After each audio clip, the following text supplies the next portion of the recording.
ketua dari kelompok ini. Di sebelah kiri saya ada Jennifer. Semuanya. Di bawah saya ada Jesslyn. Halo semuanya. Dan di pojok kiri bawah Jennifer ada Kellen. Hai semuanya. Kami adalah perwakilan dari kelas 2 AKMC.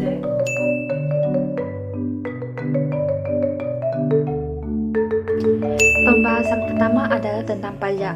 Dari penjelasan yang ada di slide ini, dapat diambil dari poin pengertian pajak.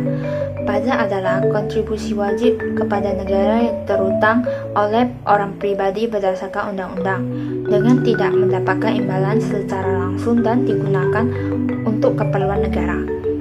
Pembayaran pajak merupakan perwujudan kewajiban dan peran serta wajib pajak untuk ikut secara langsung dan bersama-sama melaksanakan pembiayaan negara dan pembangunan nasional. Inklusi kesadaran pajak adalah edukasi pajak secara menyeluruh dalam sistem pendidikan dan melibatkan semua pihak tanpa batas apapun.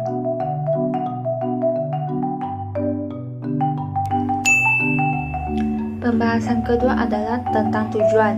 Dari penjelasan yang ada di slide ini, poin yang dapat kita ambil yaitu mengajarkan siswa untuk lebih bertanggung jawab, lebih disiplin, dan dapat menggunakan pajak dengan sebaik mungkin untuk kepentingan semua orang maupun diri sendiri. Dan juga membentuk kesadaran pajak itu tidak dapat dilakukan secara cepat dan instan. Perlu waktu untuk memperkenalkan dan mengajarkan hingga terbentuk pola pikir yang benar mengenai pajak, supaya masyarakat bisa patuh membayar pajak dan melaksanakan kewajiban perpajakannya, karena pajak ini juga sebenarnya beban bagi masyarakat, tetapi perlu diperkenalkan juga bahwa bayar pajak itu perlu buat kita sendiri, dan lapor pajak itu juga tidak ribet, karena sekarang sudah ada teknologi canggih yang memudahkan kita untuk melaporkan pajak.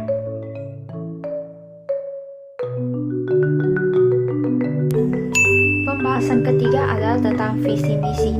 Dari penjelasan yang ada di slide ini, poin yang dapat kita ambil yaitu diadakan visi misi ini karena untuk membangun kesadaran pajak untuk masyarakat secara adil dan makmur, untuk menghimpun penerimaan negara yang terbaik demi menjamin kedaulatan dan kemandirian negara, dan juga untuk mengumpulkan penerimaan berdasarkan kepatuhan pajak sukarela yang tinggi dan penegakan hukum yang adil.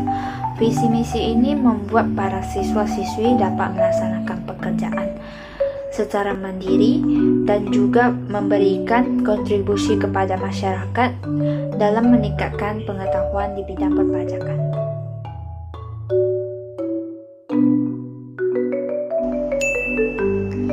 Pembahasan keempat adalah fungsi.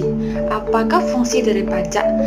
Kita ada 4 untuk fungsi pajak. Pertama yang saya akan bahas adalah fungsi anggaran, yaitu budgeter.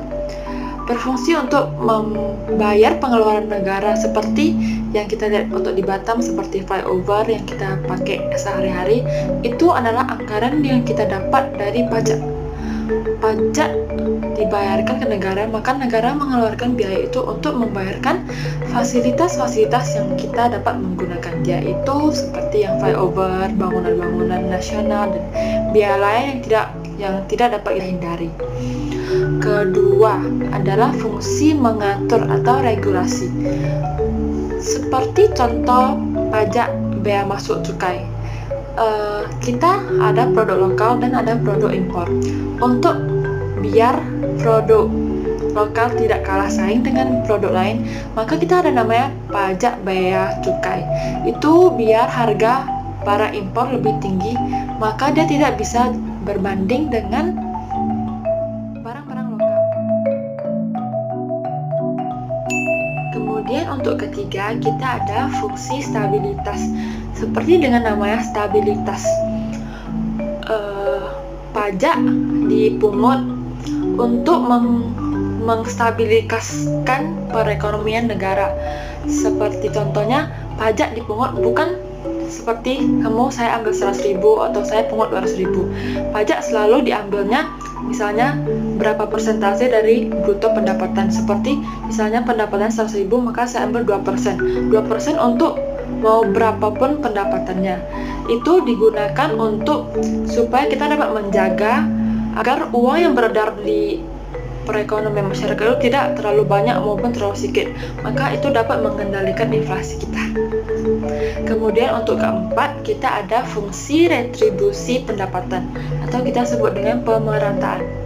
Pajak digunakan untuk membiayai kepentingan umum yang dapat membantu pendapatan masyarakat, seperti mereka membiayai untuk menciptakan lapangan baru, untuk membayarin yang dapat membantu masyarakat mendapatkan pendapatan mereka.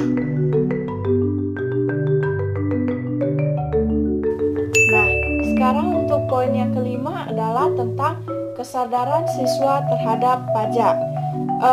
Siswa yang kami pilih adalah Departemen SMA. Jadi, kesadaran siswa dini terhadap pajak adalah untuk dijadikan bekal ketika ia terjun di dunia kerja nantinya. Murid-murid SMA ini akan menjadi generasi penerus ke depannya untuk memberikan bantuan kepada pemerintah dan orang-orang di sekitarnya pengetahuan tentang adanya pajak ini. Jadi dengan kami mempresentasikan kesadaran tentang pajak ke siswa SMA ini, sangat diharapkan sekali agar fungsi dari kesadaran siswa terhadap pajak ini adalah untuk meningkatkan kesadaran siswa mengenai pentingnya pajak, baik dari segi pemungutan maupun manfaat yang baik yang dapat berguna bagi diri sendiri maupun orang lain.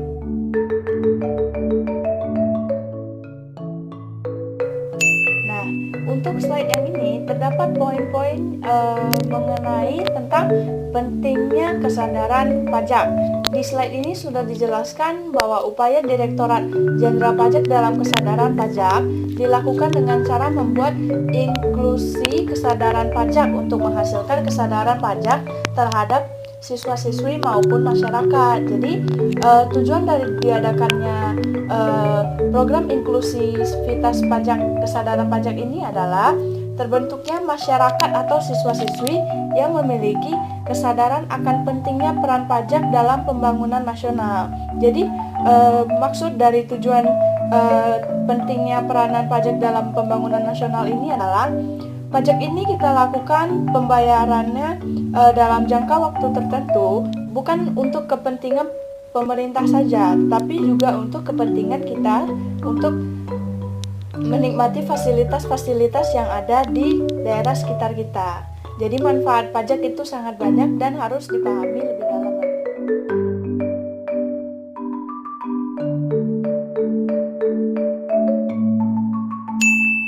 Oke semuanya, jadi saya akan menjelaskan tentang kaitan inklusivitas pajak terhadap nilai Pancasila.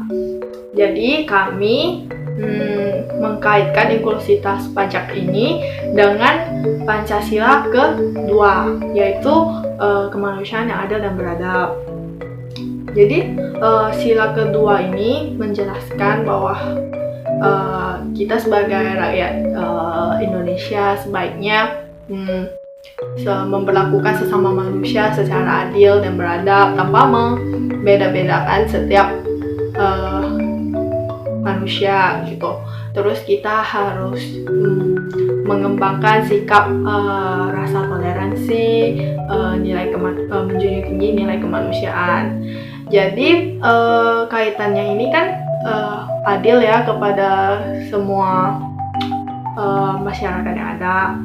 Maka kesadaran pajak itu kita tahu bahwa pajak digunakan untuk membangun infrastruktur negara kita menjadi lebih baik, jadi bisa digunakan untuk semua orang itu. Jadi kita tahu bahwa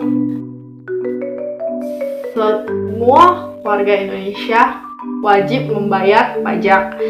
Tapi mungkin ada beberapa yang akan menghindari untuk membayar pajak gitu.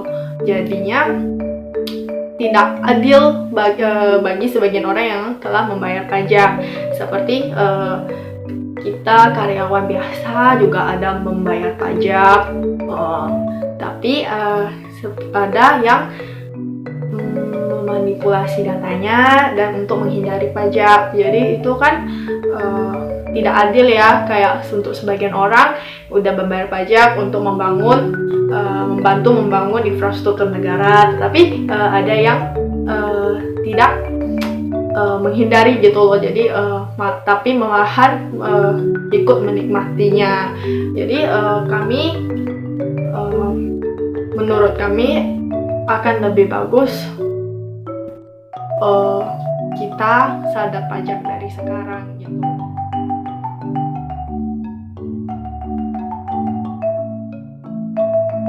Jadi kesimpulannya itu dengan menanamkan kesadaran pajak sejak dini bermanfaat bagi kita. Kita dapat mengetahui seberapa pentingnya melakukan pembayaran pajak untuk pembangunan negara yang lebih baik. Jadi ada slogan dari pajak, yaitu orang bijak taat pajak. Selesai sudah presentasi dari kelompok kami dengan topik inklusivitas pajak. Mohon maaf jika terdapat kesalahan selama proses presentasi kami sedang berjalan. Saya Jessica, Jennifer, Jesslyn, dan Kellen pamit undur diri.